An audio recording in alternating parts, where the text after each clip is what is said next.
జగన్ తిరుమలకి వచ్చేందుకు ఏ మాత్రం అర్హత లేదని అంటున్నారు తిరుపతి ఎమ్మెల్యే అరణ్య శ్రీనివాసులు. ప్రస్తుతం తిరుమలలో తిరుపతిలో ఎలాంటి పరిస్థితులు ఉన్నాయో మా ప్రతినిధి మోహన్ ప్రసాద్ అందిస్తారు. మోహన్ ప్రసాద్. రోజా, జగన్ తిరుమల పర్యటన నేపథ్యంలో నిమిషానికి పరిస్థితులు మారుతున్నాయని చెప్పుకోవచ్చు. జగన్ తిరుపతి పర్యటన చెప్పినప్పటి నుంచి కూడా డిక్లరేషన్ అంశం తెరపైకి వచ్చింది. ముందుగా బీజేపీకి సంబంధించి పురంధరేశ్వరి డిక్లరేషన్ సమర్పించిన అనంతరమే జగన్ను తిరుమలకు అనుమతించాలంటూ కూడా ట్వీట్ చేయడంతో ఈ వివాదం మొదలైందని చెప్పుకోవచ్చు.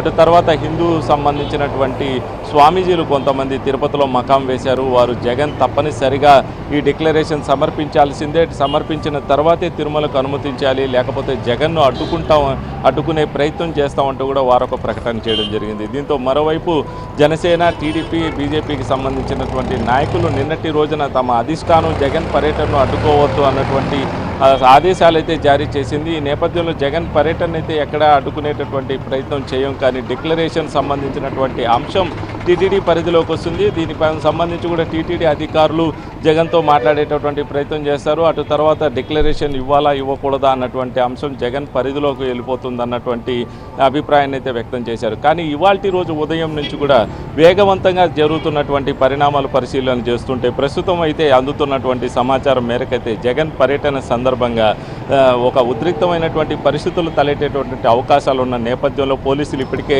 30 యాక్ట్ని అయితే తిరుపతిలో అమలు చేస్తున్నారు. నెల రోజుల పాటు ఈ యాక్ట్ తిరుపతిలో అమల్లో ఉంటుంది. దీంతో ఎలాంటి ర్యాలీలు, సమావేశాలు, ధర్నాలు చేయాలన్న పోలీసులు ముందస్తు అనుమతి తప్పనిసరి అంటూ కూడా ఎస్పీ సుబ్బరాయుడు ఆంక్షలు జారీ చేసినటువంటి నేపథ్యంలో జగన్ పర్యటనను అడ్డుకునేటటువంటి ప్రయత్నం విరమించుకున్నటువంటి కూటమి నేతలు సాయంత్రం 4 గంటలకు నిరసన కార్యక్రమాన్ని అయితే తెలపాలన్నటువంటి పిలుపును కొద్దిసేపటి క్రితమే తిరుపతి ఎమ్మెల్యే అరణ్య శ్రీనివాసులు ఇచ్చినట్లు తెలుస్తుంది. డిక్లరేషన్ సంబంధించి కొద్దిసేపటి క్రితం మాజీ చైర్మన్ కరుణాకర్ రెడ్డి మీడియాతో మాట్లాడుతూ జగన్ను అసలు డిక్లరేషన్ అడిగే అర్హత ఎవరికీ లేదు. గతంలో 5 సార్లు స్వామివారికి పట్టు వస్త్రాలు సమర్పించినటువంటి జగన్మోహన్ రెడ్డి స్వామివారి దర్శనం కోసం వస్తున్నటువంటి సమయంలో అధికార పార్టీ నేతలు ఒక పథకం ప్రకారం కుట్ర చేస్తున్నారు, అనేక అవాంతరాలు ఎదురయ్యేలా కూడా చేస్తున్నారన్నటువంటి వాదన అయితే వినిపించారు. మరోవైపు అదే సమయంలో రౌండ్ టేబుల్ సమావేశం నిర్వహిస్తున్నటువంటి స్వామీజీలు అయితే జగన్ తీసుకున్నటువంటి నిర్ణయాన్ని కీలకంగా వ్యతిరేకిస్తున్నాం, జగన్ను తప్పనిసరిగా అడ్డుకుంటాం, జగన్ను డిక్లరేషన్ సమర్పించవలసిందే, లేకపోతే దర్శనానికి అనుమతించకూడదు అన్నటువంటి అభిప్రాయాన్ని అయితే స్వామీజీలు వ్యక్తపరిచారు. మరోవైపు 4 గంటల సమయం నుంచి కూడా నిరసన ప్రదర్శనలు చేయాలంటూ కూడా తిరుపతి ఎమ్మెల్యే ప్రకటన ఇచ్చినటువంటి నేపథ్యంలో ప్రస్తుతం సాయంత్రం 4 గంటల నుంచి కూడా పరిణామాలు మారేటటువంటి అవకాశాలు ఉంటాయి.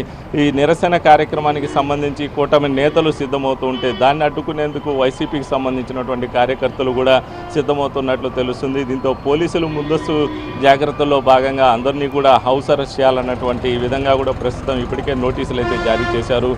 తిరుపతిలో సంబంధించి బందోబస్తును కూడా ప్రస్తుతం పోలీసులు పెంచినటువంటి పరిస్థితి కనబడుతుంది. ఉమ్మడి అనంతపూరు, చిత్తూరు జిల్లాకు సంబంధించినటువంటి పోలీసు బలగాలను ఇప్పటికే తిరుపతికి రప్పించారు.